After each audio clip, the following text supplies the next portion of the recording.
আসসালামু আলাইকুম। Welcome back to my channel Ruma's Dim's kitchen. আশা করি প্রত্যেকেই ভীষণ ভালো আছো, আলহামদুলিল্লাহ।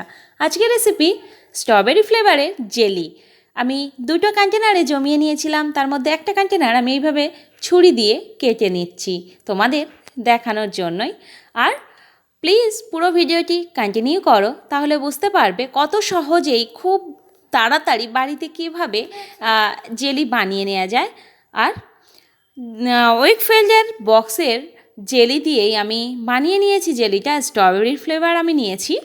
আর পাশে রেসিপির সাজেশান সব দেয়া আছে 1 2 3 4 করেই, সেখান থেকে দেখে নিতেই পারো। আবার পেছনে সমস্ত ইনগ্রেডিয়েন্টস বা তথ্যগুলো সবগুলোই দেয়া আছে। আর এর যে কয়টা flavour, mango flavour, orange flavour, pineapple flavour, আমি স্ট্রবেরি নিয়েছি তোমাদের পছন্দ মতো, বাচ্চাদের পছন্দ মতোই ফ্লেভারটা তোমরা নিয়ে নিও। আর পুরো প্যাকেটটার জন্য 500 গ্রাম পানি লাগবে।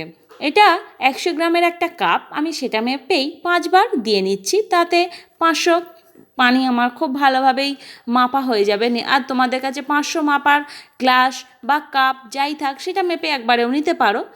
আর এবার ওভেন অন করে নিলাম। সসপ্যানটা বসিয়ে পানিটা জাস্ট বয়েল করে নেব। আর তারই মাঝে প্যাকেটটা আমি কেটে নিচ্ছি। প্যাকেটের মধ্যে দেখবে একটা ছোট প্যাকেটও থাকবে, সেটা এইভাবে তুলে নিচ্ছি। এটাকে একটা বলের মধ্যে এবার ঢেলে নিচ্ছি। আর ছোট প্যাকেটটাও কেটে এর মধ্যে দিয়ে দিচ্ছি। পানিটা এইভাবে যখন বাবলস আসতে শুরু করবে, মানে পানিটা খুব ভালোভাবে অনেকক্ষণ ধরে বয়েল করার কোনো দরকার নেই, জাস্ট বাবল আসলেই ফুটে গেলেই অফ করে দিচ্ছি। আর জেলির যে প্যাকটা আমি কেটে রেখেছি, সেটা চামচ দিয়ে এইভাবে আমি ভালো করে মাখিয়ে নিলাম, যাতে কোনো লাম্পস না থাকে। সেরকমভাবেই চেপে চেপে আমি মাখিয়ে নিচ্ছি, পুরো গুঁড়ো করে দিচ্ছি, কোনো লাম্পস যেন না থেকে যায়। এভাবে তোমরা হাত দিয়ে চামচের দ্বারা চেপে চেপে একটু মাখিয়ে নিলেই দেখবে ওগুলো গুঁড়ো হয়ে যাচ্ছে, কোনো অসুবিধা হবে না। এবার ফুটিয়ে রাখা পানিটার মধ্যে আমি ঢেলে দিচ্ছি।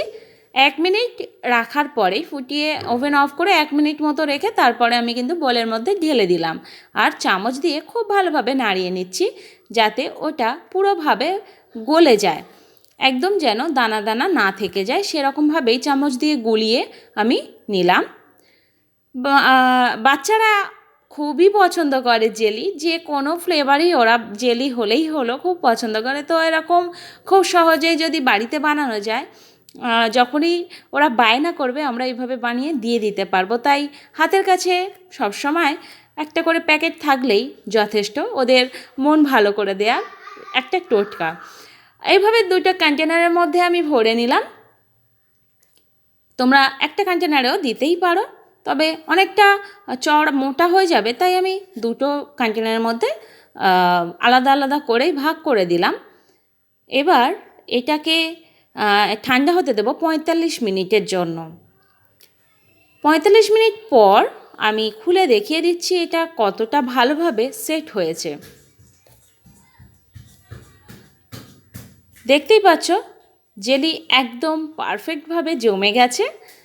খুবই ভালো লাগে যখন এরকম জেলি বানানো হয়। তোমরাও বাড়িতে বানিও অবশ্যই, খুব ভালো লাগবে। আর প্লিজ রেসিপিটা ভালো লাগলে অবশ্যই লাইক করো, পুরো ভিডিওটি দেখে চলে যেও না।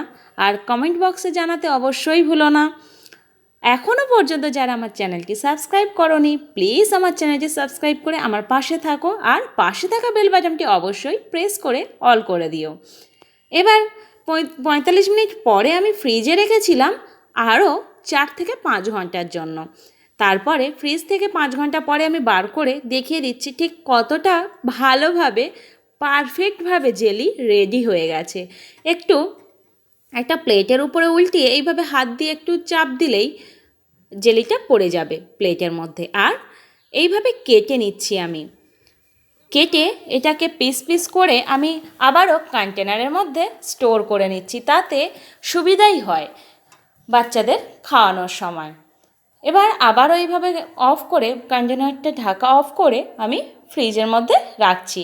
সবাই ভালো থাকো। আল্লাহ হাফিজ।